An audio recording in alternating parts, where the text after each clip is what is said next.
জয় শ্রী রাধে। যাহাদের চিত্ত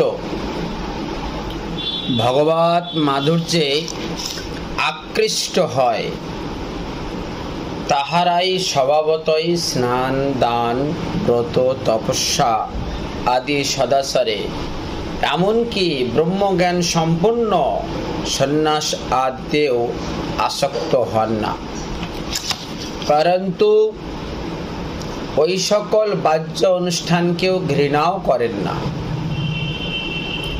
কেননা তাহাদের চিত্ত সর্বদা ভগবত মাধুর্যে আবিষ্ট থাকে।